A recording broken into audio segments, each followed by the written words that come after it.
వైశాఖ పురాణం 13వ అధ్యాయం అశూన్య శయన వ్రతం. నారద మహర్షి అంబరీష మహారాజుతో ఇట్లనెను. శృతదేవుని మాటలను విని శృతకీర్తి మహారాజు మునివర్య మన్మథుని భార్య రతీదేవి అశూన్య శయన వ్రతమును చేసినట్లు చెప్పిరి. ఆమెకు ఆ వ్రత విధానమును దేవతలు చెప్పినట్లుగా మీరనిరి. దయయుంచి నాకు ఆ వ్రత విధానమును వివరింపుడు. ఆ వ్రతమును చేయవలసిన దానము, పూజనము, ఫలము మున్నగు వానిని కూడా చెప్పగోరుదునని అడిగెను. అప్పుడు శృతదేవుడు, మహారాజా వినుము. అశూన్య శయనమను వ్రతము సర్వ పాపములను పోగొట్టును. ఈ వ్రతమును శ్రీమన్నారాయణుడు లక్ష్మీదేవికి చెప్పెను.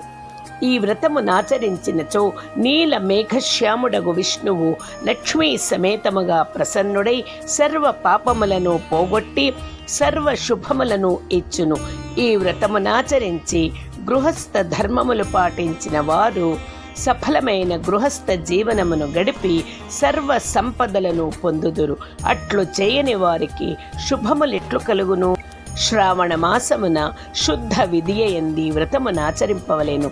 ఈ వ్రతమునాచరించువారు 4 మాసములను హవిష్యాన్నమునే పాయసమునే భుజింపవలేను. పారణ దినమున లక్ష్మీ సమేతుడగు శ్రీ మహావిష్ణువు నర్చించి చతుర్విధ భక్ష్యములను వండి నివేదన చేయవలెను. కుటుంబము గల సద్బ్రాహ్మణుని పూజించి వానికి చతుర్విధ భక్ష్యములను వాయనము ఇయ్యవలెను. బంగారు లేదా వెండి లక్ష్మీనారాయణ ప్రతిమను చేయించి పట్టు వస్త్రములు, తులసి మాలికలు మున్నగు సుగంధ వస్తువులతో పూజింపవలెను. శయ్యాదానములు, వస్త్రదానములు చేసి బ్రాహ్మణ భోజనము, దంపతుల పూజ చేయవలెను. ఈ విధముగా శ్రావణ మాసము మొదలగు 4 మాసములు విష్ణువును లక్ష్మీ సమేతముగా పూజింపవలేను.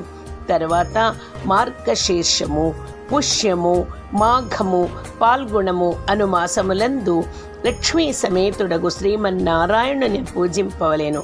తర్వాత చైత్రము, వైశాఖము, జ్యేష్ఠము, ఆషాఢము అను మాసములందు శ్రీహరిని రుక్మిణి సహితముగా ఎర్రని పుష్పములతో పూజింపవలేను.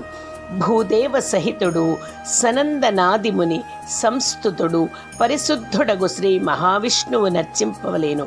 ఈ విధముగా చేసి ఆషాఢ శుద్ధ విధియందు ముగించి అష్టాక్షరి మంత్రముచే హోమము చేయవలెను. మార్గశిరము మున్నగు 4 మాసముల పారణయందు విష్ణు గాయత్రిచే హోమము చేయవలెను. చైత్రాది చతుర్మాసముల యందు పురుష సూక్త మంత్రములచే హోమము చేయవలెను.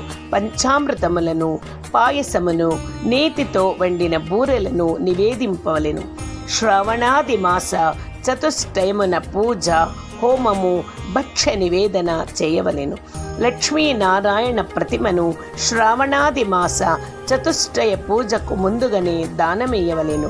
శ్రీకృష్ణ ప్రతిమను మార్గశీర్షాది మాస చతుష్టయ పూజా మధ్యమున దానమియ్యవలెను. చైత్రాది మాస చతుష్టయ పూజాంతమున వెండి వరాహమూర్తిని దానమియ్యవలెను. అప్పుడు కేశవాది 12 నామములతో 12 మంది బ్రాహ్మణులకు యథాశక్తిగా వస్త్రాలంకరములను దక్షిణతో నీయవలెను. నేతితో వండిన బూరెలు ఒక్కొక్కనికి 12 చొప్పున దానమియ్యవలెను. తరువాత మంచమును, పరుపును ఉంచి దానిపై కంచు పాత్రపై సర్వాలంకార భూషితుడు లక్ష్మీనారాయణ ప్రతిమనుంచి విష్ణు భక్తుడు కుటుంబవంతుడు అగు ఆచార్య బ్రాహ్మణునకు దానమిచ్చి బ్రాహ్మణ సమారాధన చేయవలెను. లక్ష్మ్య అశూన్య శయనం యథా తవ జనార్దన శయ్యా మమాప్యశూన్య స్యాధ్యా వేనానేవ కేశవ అని దాన మంత్రమును చెప్పి దానము చేసి అందరి భోజనమైన తరువాత తాను భుజింపవలెను.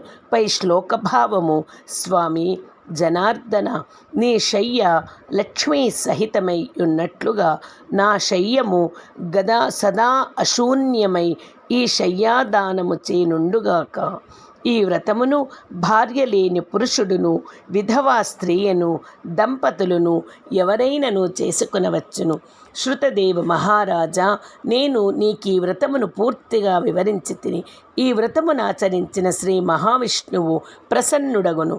ఆయన అనుగ్రహమునంది జనులందరూ ఆయురారోగ్యములతో, భోగభాగ్యములతో, శుభలాభములతో సంతుష్టులై ఉందురు. కావున యథాశక్తిగా భక్తి శ్రద్ధలతో ఈ వ్రతమును ఆచరించి భగవద్ అనుగ్రహమును పొందవలెను. భగవద్ అనుగ్రహమున ముక్తియు సులభమగును. మహారాజా, నీవడిగిన అశూన్య శయన వ్రతమును వివరించి తిని నీకు మరేమి చెప్పవలేను అని శృతదేవముని శృతకీర్తి మహారాజుతో అనెను. శృతకీర్తి మహారాజు మహాముని, వైశాఖమున ఛత్రదానము చేసిన వచ్చు పుణ్యమును వివరింపుము.